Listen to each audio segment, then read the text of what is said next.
তাহলে এপারে যে মানুষের সেই মাটির ঘর কিংবা অ্যাসবেস্টাসের চাল, তার অনুভূতিটা কোন জায়গায় গিয়ে দাঁড়াবে?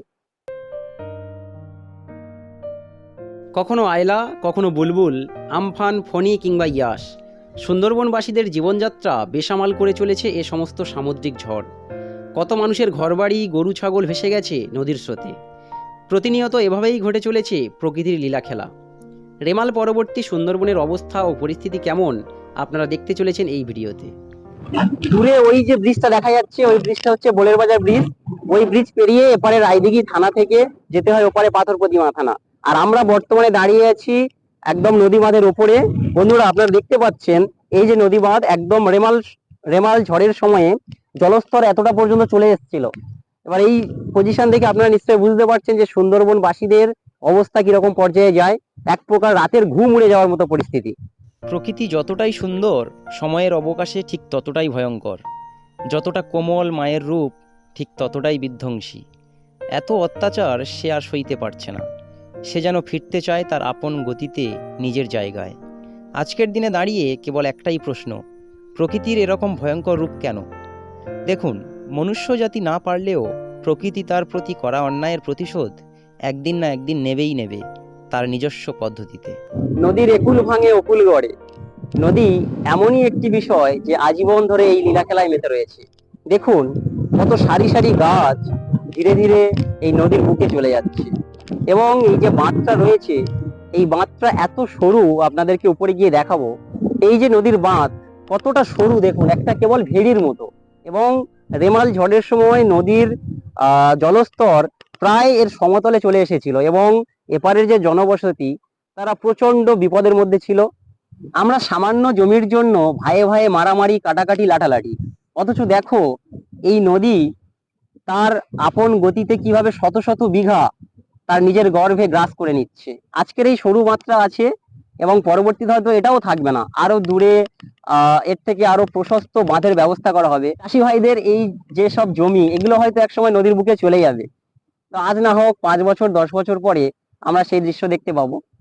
সুন্দরবনবাসীদের এই যে স্ট্রাগেল, এত চেষ্টা, তারা প্রতিনিয়ত হাড় ভাঙা পরিশ্রম করে তারা জীবন জীবিকা নির্বাহ করছে। কিন্তু ধীরে ধীরে যেভাবে এই সমস্ত জমি নদীর বুকে বিলীন হয়ে যাচ্ছে, তারা একটা সময় হয়তো সেই কুড়ে ঘর, সেই ঠুনঠুনে লণ্ঠন, এবং সেই নিজের গ্রাম, সেগুলোর মায়া কাটিয়ে ধীরে ধীরে তারা পরিযায়ী শ্রমিক হতে চলেছে।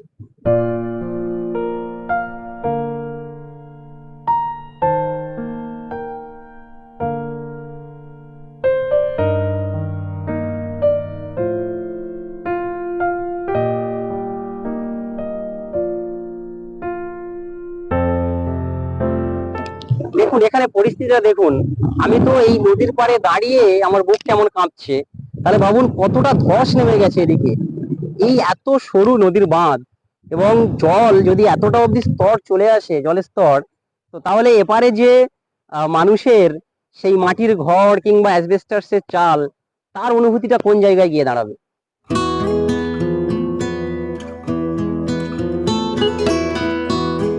আমরা নিজেরাই কিন্তু এর সমাধান আনতে পারি।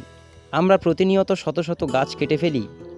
সেটা বন্ধ করে প্রত্যেকে যদি অন্তত একটা করে গাছ লাগাতে পারি, তাহলেই কিন্তু কিছুটা হলেও এর প্রতিকার হতে পারে। অন্তত আমরা আমাদের নিজেদের অক্সিজেনের দায়িত্বটুকু নিতে পারি। নিচ থেকে বয়ে চলেছে নদী, আর আমরা দাঁড়িয়ে আছি এই সুবিশাল ব্রিজের ওপর।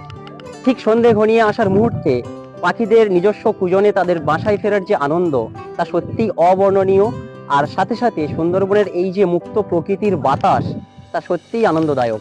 আপনারা যখন আসবেন, আশা করি সুন্দরবনের আবহাওয়া আপনারা গ্রহণ করবেন, এবং সেই অনুভূতি আমাদেরকে জানাবেন।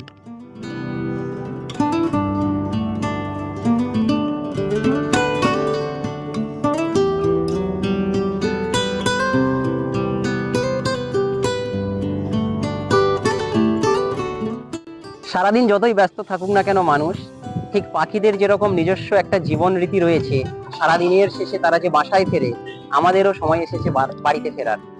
সূর্য পশ্চিম দিগন্তে ডুবুডুবু ভাব, আমরা চলেছি বাড়ির পথে। আর ভিডিওর শেষ লগ্নে একদম আপনাদেরকে বলবো, যদি সুন্দরবনের বিষয়ে আপনাদের কিছু মতামত দেওয়ার থাকে, বা ভিডিওটি আপনাদের কেমন লেগেছে যদি জানাতে চান তাহলে কমেন্ট বক্সে অবশ্যই জানাবেন।